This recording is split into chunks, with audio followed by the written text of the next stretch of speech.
Karena harta yang sejati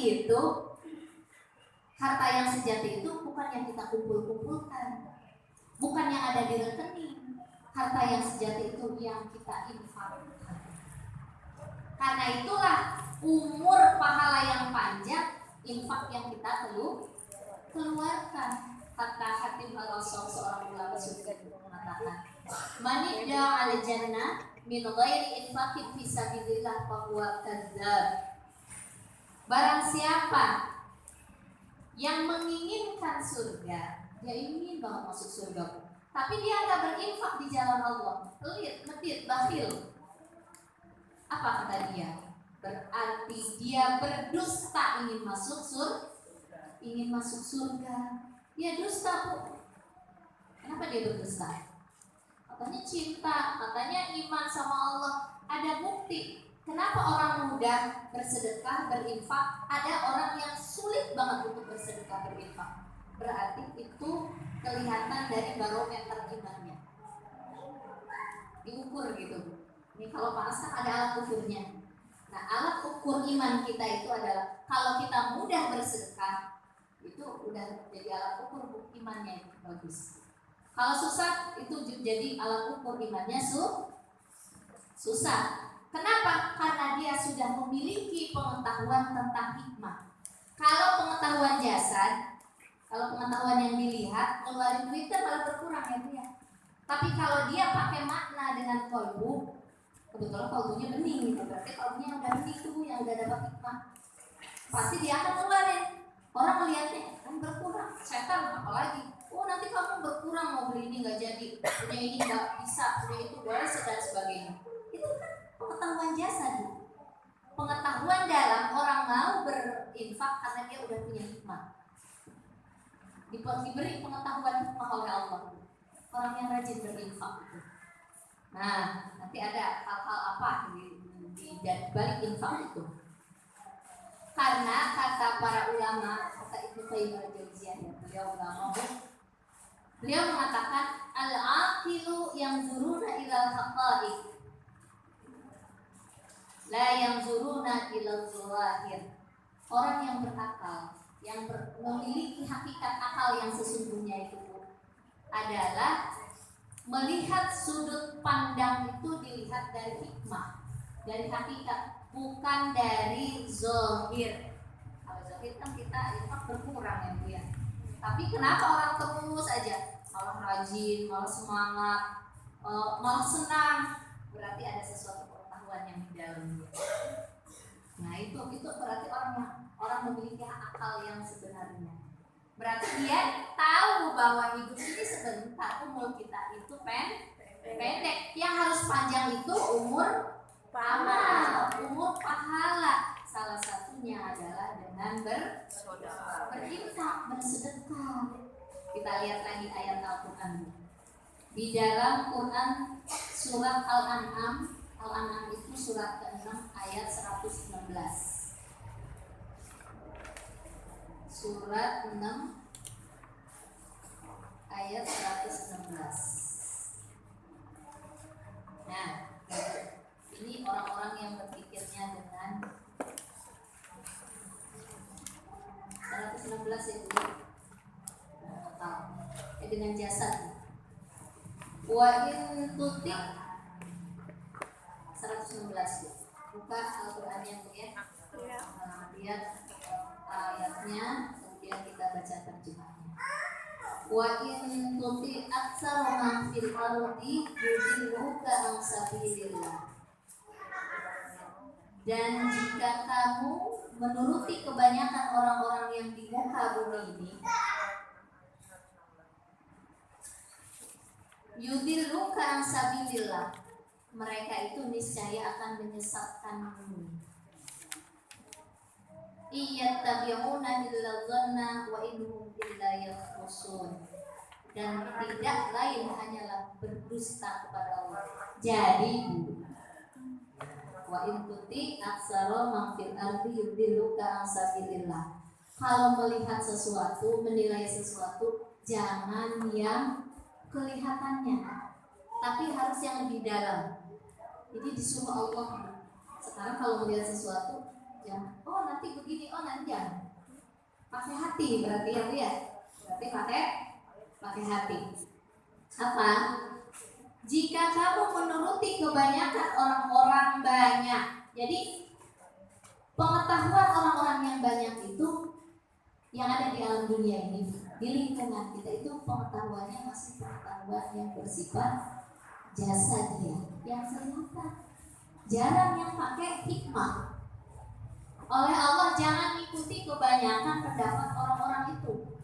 Kata orang-orang, ngapain kamu ngaji rajin-rajin seminggu berapa kali, belum di sana belum di sini, hampir tiap hari ngaji. Emang kamu gak punya keluarga? Itu kebanyakan orang. Betul nggak Bu ya? Ini bukan saya ngarang, kenyataan di masyarakat. Kadang-kadang suaminya juga bilang begitu. Kan kebanyakan kata Allah, kebanyakan di masyarakat hanya melihat hal yang zahirnya saja. Dia akan menyesatkan kalau kamu mengikuti mereka. Wa in tuti aktsara man fil ardi yudilluka an sabilillah. Waalaikumsalam. Ketika saya membaca ini, meresapi ini, betul ya Allah, gak salah Engkau berbicara dalam kalam yang mulia ini. Kebanyakan orang ngapain ngaji sering-sering, kan begitu Bu. Sekali juga cukup. Kamu kan udah bisa ngaji, kamu kan udah bisa sholat, kamu kan udah bisa puasa. Itu yang menyesatkan kita Bu. Memang ilmu hanya di situ. Ilmu di dalam itu luar biasa banyaknya. Kata Allah, banyak yang menyesatkan kamu. Kebanyakan statement mereka itu kalau kamu ikuti menyesatkan kamu di jalan Allah. Tuh ya Bu ya. Kalau kita membacanya, berbicaranya hanya pengetahuan dari luar, bukan dari hikmah yang dalam, dari qalbu kita. Apa yang terjadi ketika Qarun jalan dengan membawa seluruh hartanya itu? Dalam Quran surat Al-Qasas ayat 28. Buka Ibu Al-Qasas. Semoga Allah memberikan pengetahuannya kepada kita. Al-Qasas itu surat ke-28 ayat 79. Nah, nanti kita akan rangkai itu Bu, pengetahuan yang tadi ya. Mudah-mudahan bisa terangkai, Allah kasih ilmunya. Al-Qasas ayat 79. Nah, Bu, kita itu nggak bakalan dikasih pengetahuan oleh Allah dengan maksimal terangkai kalau nggak telaten datangnya. Man sabata nabat, barang siapa yang sungguh-sungguh terus menerus, maka dia akan dapat hasil. Kalau minggu ini datang, minggu depan enggak, minggu depan sulit untuk memahami, mencerna, bisa merangkaikan ilmu itu, pengetahuan itu. Jadi harus rajin, harus telaten. Nanti dapat kok insya Allah. Apa? Di dalam Quran surat Al-Qasas ayat 28 yang berkaitan dengan 116 tadi. Kata Allah kan tadi kebanyakan orang nanti akan melihat pengetahuan itu, sesuatu itu dinilai dari segi luar saja. Itu sebetulnya menyesatkan kalian, kata Allah. Berarti pengetahuan yang akan mengarahkan kalian kepada hidup yang sesungguhnya, yang umur pahalanya panjang, itu pengetahuan yang hikmah, yang lebih dalam lagi. Bisa dipahami Bu? Contohnya kalau dengan kondisi hujan, orang kan jarang datang karena melihat penilai itu adalah dari hujan, dari yang dia lihat. Padahal kalau dia mau melihat sesuatu hikmah yang dalam, kalau hujan pahalanya lebih banyak, mujahadahnya lebih berarti nanti ilmunya juga dapatnya lebih banyak. Anugerah Allah, hadiah yang Allah akan berikan juga akan lebih banyak. Itu orang yang dapat hikmah yang banyak tuh. Begitu maksudnya. Kalau mengikuti kata orang apa yang hujan-hujanan, itu kebanyakan kerja. Ngapain mendung-mendung? Ngapain rajin-rajin? Di rumah tanya kerjaan. Kayak udah beres aja. Emang nggak beres sih Bu. Tapi di sini ngaji juga nggak beres, nggak ngaji juga nggak beres. Mending apa? Ngaji. Nanti akan beres kan? Iya. Kalau saya suka bingung gini kan, saya suka keluar karena abang saya kan kerja di kos. Jadi kadang-kadang ngaji suka Ibu kalau ibu mau ngaji kan jalan fisabilillah. Ada keluarga yang lain kondisikan suruh jaga dulu yang lain. Atau dijaga sama yang lain. Kayaknya saya yang paling telaten ibu minta sama Allah. Dijaga dulu, ada usaha lewat orang lain, saudara kita. Satu, minta pertolongan Allah. Ya Allah jaga ibu saya ya Allah. Saya ingin mencari jalanmu ya Allah, ingin di jalanmu ya Allah. Masa gak Allah jaga? Orang kita lagi mengutamakan Allah, pasti Allah akan mengutamakan kita, mengutamakan orang tua kita. Insya Allah walaupun nyasar nanti balik lagi gitu. Ya kalau memang orang tua kita sudah banyak lupa atau dan sebagainya, insya Allah kalaupun terjadi sesuatu jihad bisa dilakukan, pahala itu nanti Allah akan buat beliau syahid, insya Allah. Jadi kita lanjut ya Bu ya. Ayat yang di Al-Qasas ini dikatakan fakhraja 'ala qaumihi fi zinati. Maka keluarlah Qarun kepada kaumnya dengan kemegahannya. Tuh, kalau orang kaya biasanya suka pamer, benar enggak Bu? Yeah. Orang kaya itu pengennya sebelum kaya dia punya gelang 1. Kalau udah kaya masih 1 apa 10 Bu? 10. Sebelum kaya mobilnya 1. Udah kaya mobilnya Verot, ganti Alfa. Pengennya pakai yang Zebra kayak saya apa yang apa dulu? Apa? Betul? Enggak salah berarti di sini Al-Qur'an. Korun kaya pengen dilihat kekayaannya. Nah ibu yang merasa punya pengen dilihat sama orang yang nggak jauh dari korun berarti. Enggak. Saya dulu pernah punya gelang. Saya senang dengan gelang saya. Saya pengen dilihat sama orang. Nah ini korun nih saya bilang. Dijual, pakai buat majlis taklim, buat terus jadi dia. Saya mah nyontoin Bu. Saya nggak pengen, saya takut gitu ya. Saya bertarung antara ujung kebaikan dan ujung terus aja. Emang kita harus bertarung. Kita lanjut aja lah ini. Jadi kalau ada orang kalau punya pengennya mejek mulu itu tuh nggak jauh dari si itu temennya itu. Qala alladzina yuriduna al-hayata dunya. Berkatalah orang-orang yang menghendaki kehidupan dunia. Nah, orang punya penyakit tamak, serakah, pengen dia seperti si Qarun. Apa kata dia? Kita lanjut. Ya laitalana mislama utiya Qarun. Ya Allah, atau dalam hatinya dia, ya moga-moga aku pengen kayak dia, gitu Bu. Ya laita lana mislama utiya Qarun. Ya moga-moga aku punya seperti apa yang dimiliki yang dikasih Allah kepada si Qarun. Innahu lazu hazzin azim. Sesungguhnya ia mempunyai keberuntungan yang besar, kata orang-orang yang melihat harta si Qarun yang sedang dipejeng itu Bu. Si Qarun itu dikeluarkan binatang yang terindahnya. Dulu kan binatang Bu kendaraan itu. Mungkin zaman sekarang ada orang keluar dari garasinya ngeluarin Alphardnya, ngeluarin apa? Lamborghini. Di YouTube dia pasang status kemewahannya. Itu nggak jauh dari sini. Banyak status lagi beli emas,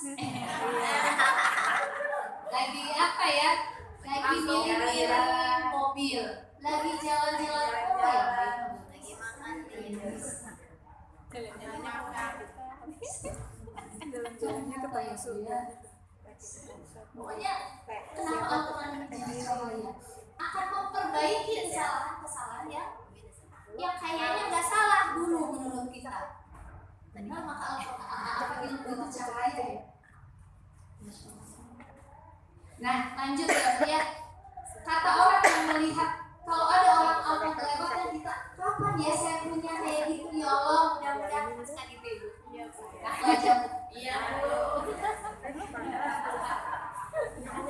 Udah gitu tetangga kita bikin rumah di tingkat. Kapan ya saya kayak punya rumah kayak tetangga aku? Benar gak Bu? Korun, ketika keluar orang-orang begitu ya laitana nangis sama utia korun. Ya Allah, kapan aku bisa kayak si korun itu? Wah, dia punya keberuntungan yang banyak, dia orang sukses. Kata orang-orang Bu. Apa ayat yang selanjutnya? Dibantah oleh ayat yang selanjutnya. Wa qala alladziina utul ilma wailakum sawabullah. Apa kata?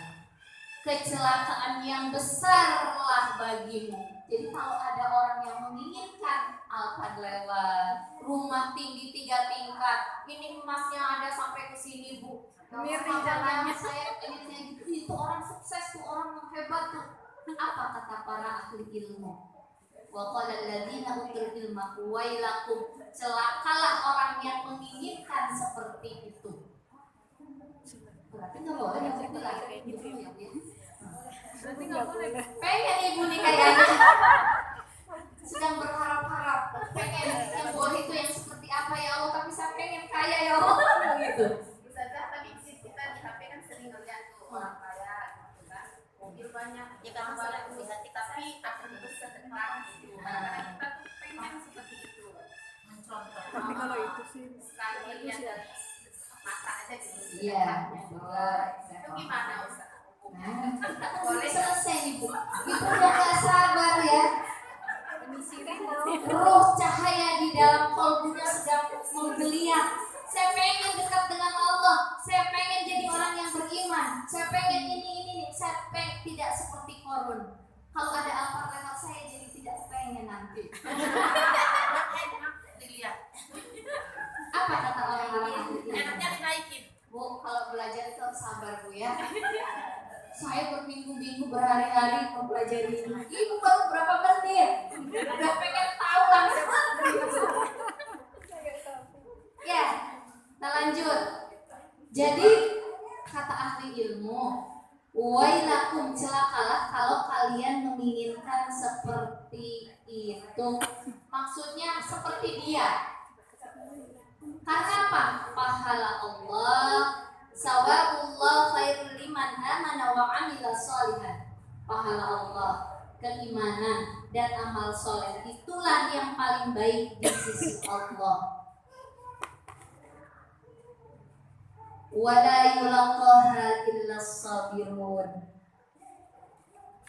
Orang-orang yang menginginkan iman dan amal soleh itu hanyalah orang-orang yang sabar. Jadi begini Bu penjelasannya. Tadi kan yang menilai itu adalah kebanyakan orang yang hanya melihat secara sepintas bahwa orang sukses itu, orang hebat itu dinilai dari kendaraannya bagus, rumahnya bagus, dan sebagainya. Istrinya lebih dari satu, semuanya dikasih alfa, gitu kan? Contohnya gitu. Itu penilaian bagi orang-orang yang awam, orang yang akan menyesatkan kebanyakan orang. Bagaimana penilaiannya ahli ilmu? Kesuksesan yang sesungguhnya itu bukan itu.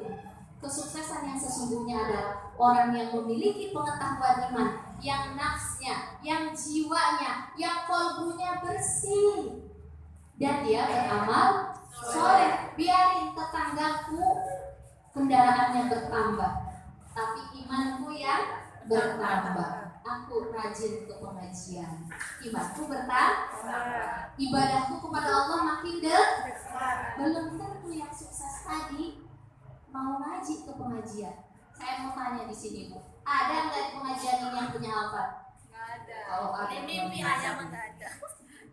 Ini kalau kendaraan kan?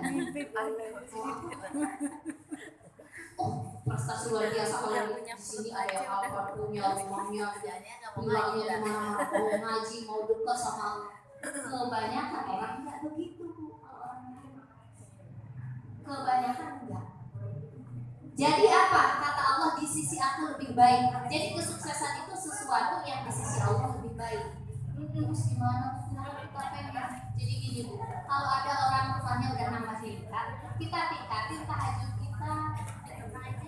Saya mah nggak bisa kayaknya orang jungkir balik kayak dia. Saya mau jungkir balik deketin Allah, bisa nggak? Kata Allah, iman dan amal soleh itu yang lebih baik daripada harta yang dimiliki oleh orang. Itu kan yang idealnya di mana Bu? Udah punya rumah banyak, punya kendaraan mewah dan lebih dari satu, tapi iman dan amal soleh juga. Tapi masalahnya kita nggak dikasih itu sama Allah. Itu aja sebetulnya. Jadi gimana? Kejar aja iman dan amal soleh. Ilmu yang hakikat itu yang kita kejar, hikmah. Bu. Jadi bukan pernyataan-pernyataan atau keinginan-keinginan yang diinginkan kebanyakan orang banyak. Jangan ibu tertipu, jangan tersesat dengan keinginan yang kebanyakan orang banyak. Saya kalau lewat rumah Budi dan bukan rumahnya sebelah-sebelahnya tingkat-tingkat tinggi-tinggi bagus-bagus itu ya. Saya mau mengejar yang lain. Mengejar itu susah. Kecuali diizinkan oleh Allah. Kejar yang lain yang bisa. Iman, amal soleh, tingkatkan. Begitu. Apa? Yang berbicara ini adalah ahli ilmu. Orang-orang yang memiliki pengetahuan hikmah. Yang berbicara ini, wa qala alladziina utul ilma wailakum. Yang punya ilmu apa? Punya ilmu hikmah maksudnya Bu. Ilmu yang mengerti hakikat yang sesungguhnya itu yang seperti apa, amal pahala yang apa, yang panjang itu, yang mengalir itu yang akan kita bawa. Kenapa? Kalau rumah kita meninggal dibawa enggak Bu? Jabatan dibawa enggak? Yang uang di tabungan ber-MMM dibawa enggak?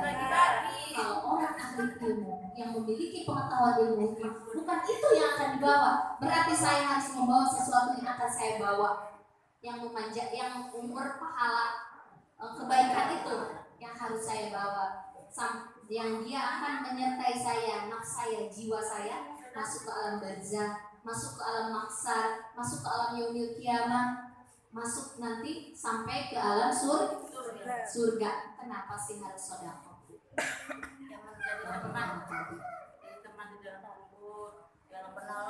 Kenapa bukan contoh ya? Kenapa sedekah dan ilmunya yang lebih utama dalam perbuatan itu? Kenapa bukan sholat? Kalau kemarin sudah kita bahas tentang sujud dan sholat, perbanyak sujud dan sholat. Itu yang bertanya siapa? Ahli sufa. Ahli sufa punya duit nggak? Punya. Yang bertanya bekas budak Rasulullah, punya duit nggak? Jadi Rasulullah itu menempatkan seseorang sesuai dengan kemampuan masing-masing. Kalau dia nggak punya duit, tidak disuruh sedekah yang banyak. Disuruh apa? Udah sholat sama sujud aja. Itulah yang mencahayai jiwa kamu. Kenapa? Disuruh ngeluarin itu nggak bagus. Nggak ada gitu. Nah, kenapa harus sedekah, Ibu? Sedekah ini kenapa bukan sholat? Kita perhatikan kenapa ilmu gitu ya. Kenapa ilmu? Kenapa sedekah? Kalau sholat, selama kita bisa hidup, maka sholat itu akan mengalir ketika kita hidup saja. Ketika kita baca Quran, maka bacaan Quran itu akan mengalir ketika kita hidup saja. Betul nggak?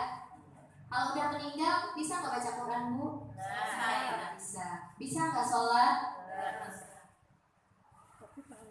Idza mata ibnu Adam inqata'a amaluhu illa min salasin. Ketika anak Adam meninggal, maka akan putus semua amalnya. Maksudnya tidak bisa melakukan amal lagi. Sholat nggak bisa, puasa nggak bisa, kemudian baca Quran nggak bisa. Ada dua yang akan ada tiga.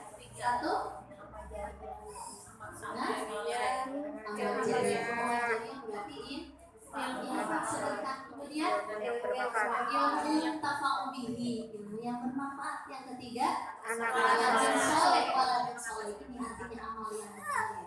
Ilmu juga bisa, infak juga bisa. Tapi disebutkan nggak sholat, baca Quran, puasa, disebutkan nggak di situ? Kenapa kita harus memperbanyak infak ketika hidup dan memperbanyak ilmu? Itu maksudnya itu. Karena kalau kita nggak belajar tapi banyak sholat, tapi belajarnya enggak, dapat pahala, tapi pahala ketika hidup di dunia saja. Pahala di dunia saja, Bu. Bisa beramalnya. Tapi kalau kita berinfak, banyak berinfak, kemudian kita juga banyak sholat, banyak baca Quran, infak ini akan mengalir. Ibu berinfak acara bangun musola, bangun kegiatan dakwah. Ketika kita berinfak, bangun kegiatan dakwah, dari hasil infak yang ibu keluarkan bisa membantu memberikan kesejahteraan buat orang banyak, sehingga orang yang datang ke pengajian banyak. Kemudian bisa membantu kegiatan dakwah, memberikan honor kepada para guru. Artinya apa? Guru ini kan di bidang dakwah, dia mengajarkan. Apa yang diajarkan oleh si guru tadi, maka akan mengalir ilmunya kepada para murid. Itu dari mana? Infak ibu memberikan kontribusi buat guru-guru tadi. Apa yang diajarkan, apa yang dialami, apa yang dilakukan oleh seorang guru, maka akan mengalir kepada semua. Itulah. Jadi ibu meninggal, itu masih ngalir nggak selama dibaca pengetahuannya, selama diamalkan?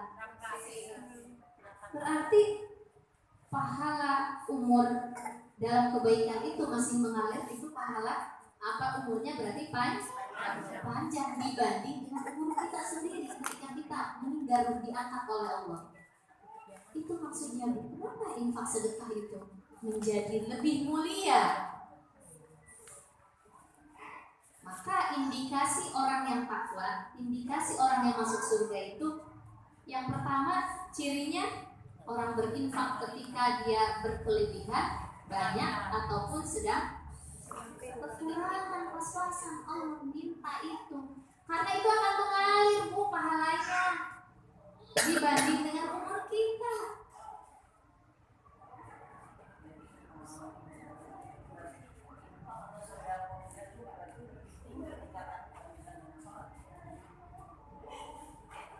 Iya, betul, Bu.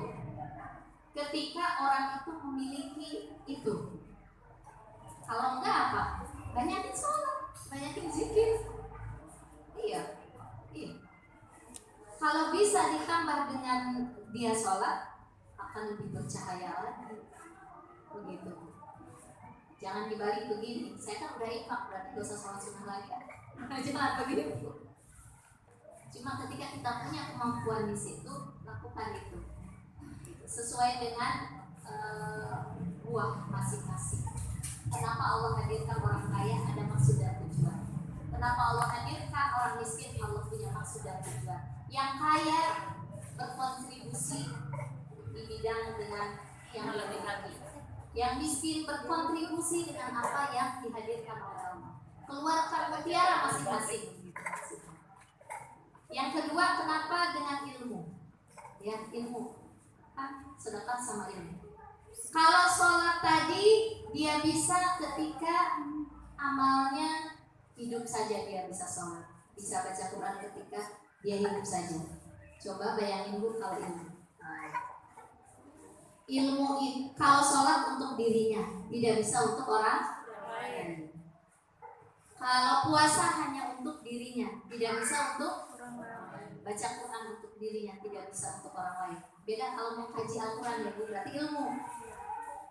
Kenapa saya bilang kalau orang banyak rajin baca Quran tapi gak mau ngerti baca salim, berjujur tapi gak ngerti yang dia baca, itu kalau setelah dia meninggal putus pahala baca Qurannya. Tapi ketika dia mengkaji ayat-ayat yang dia baca, itu gak putus. Kenapa? Karena akan berkontribusi untuk orang lain.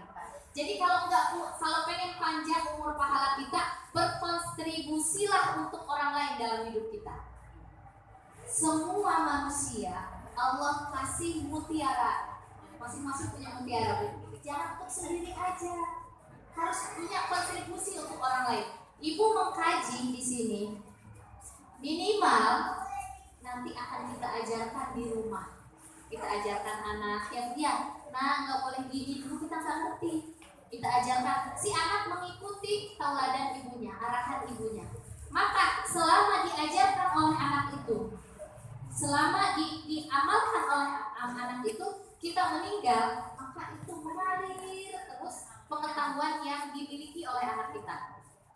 Anak kita ngajarin ke cucunya, selama dipraktekin, dipakai oleh cucunya, maka amal itu akan ngalir ke kita.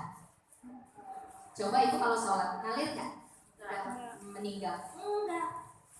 Tapi kalau ilmu, ngalir. Karena ilmu itu buat diri kita dan buat orang lain. Orang lain, minimal keluarga, Bu. Kalau di keluarga saya pengen lebih kontribusinya luas, banyak gitu. Ajarkan orang banyak. Tetangga, kalau lagi ngobrol-ngobrol, mending bicarain masalah kajian yang di sini, Bu, daripada ngomongin orang, ngomongin yang lain, kan ngalir pahalanya. Itu masuk ke dalam memori tetangga kita. Kasih dipakai, dipraktekin, umur kita panjang, umur pahala maksudnya panjang, ngalir. Diajarkan kepada anaknya, diajarkan kepada tetangganya lagi, diajarkan terus aja. Masya Allah, Bu, ibu di alam kubur bercahaya luar biasa. Amal apa ini? Kayaknya aku nggak seperti ini deh, karena banyak orang yang mengamalkannya. Minimal anak kita, suami kita. Aku tadi habis ngaji kajiannya ini apa? Karena belum tentu suami kita ngaji, sibuk dia nyari duit. Ajarin nama kita. Apa? Kan ada yang senang ya, anak kita ajarin juga. Artinya buat kita dan kontribusi buat orang lain. Kalau ibu tidak bisa mengajarkan banyak kontribusinya buat orang lain, biasanya buat keluarga. Ibu punya harta kontribusi di situ. Sama. Ibu berapa banyak yang terbantu dari bansos kemarin? Kita bukan sekali doang, berkali-kali. Masya Allah, dimakan anaknya, dipakai ngaji, ngajinya ngalir, itu pahalanya baik. Dimakan sama saya, dimakan sama guru-guru, dimakan sama sahabat-sahabat yang ahli pengajian, ngalir semua. Masya Allah. Alhamdulillah, disesuaikan dengan kemampuan. Tapi disitulah maksimal yang akan Allah berikan. Jadi ahli ilmu itu, Bu, pengetahuannya memiliki pengetahuan yang berbeda, dan ahli ilmu itu melihatnya bukan yang secara zahir.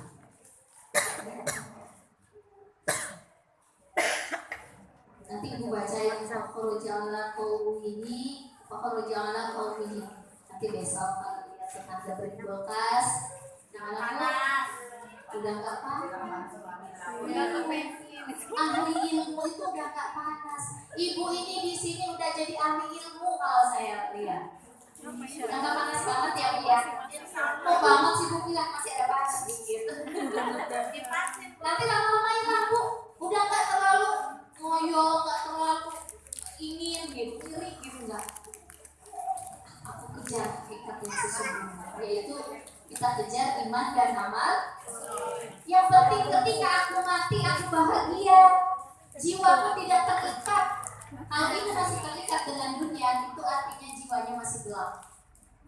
Masih pengetahuan yang kebanyakan orang yang menyesatkan itu.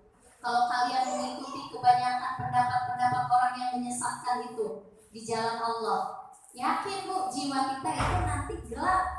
Kalau gelap ketika kita meninggal, itu si jiwa itu akan terpenjara, terkungkung, akan berada di posisi fisik jin, kata Allah, bukan iliyin.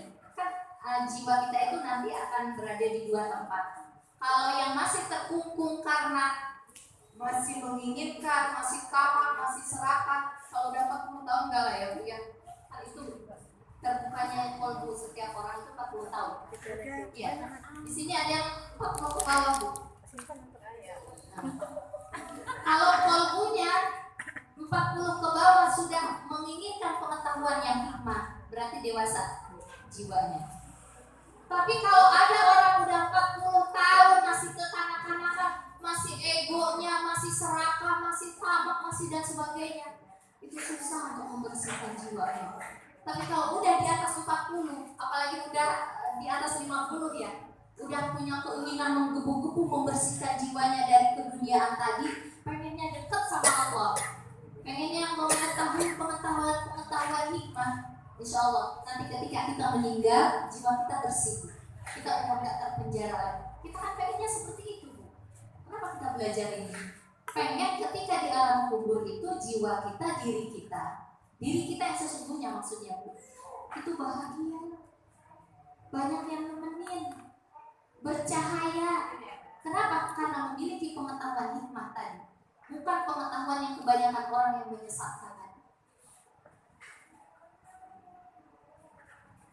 Tenang ibu, sekarang kata suaminya, kemarin kalau ada tetangga beli motor baru, wah kita kapan?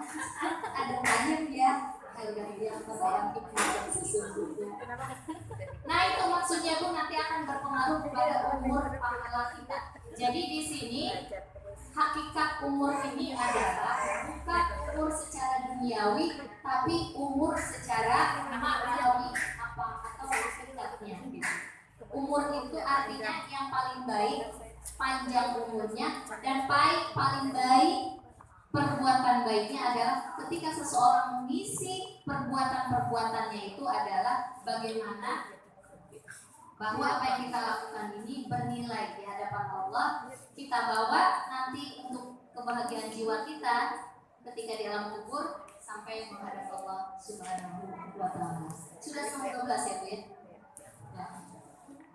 Semoga apa yang saya sampaikan hari ini bisa membawa hikmah yang dalam ya, Bu. Mendapatkan hikmah yang di dalam tadi, bisa menambah pengetahuan. Kita itu udah jadi ahli ilmu ya, mudah-mudahan ya. Kelihatan kok orang ahli ilmu itu biasanya tenang bawaannya, mukanya seger, enak dipandang, menyenangkan, tenang.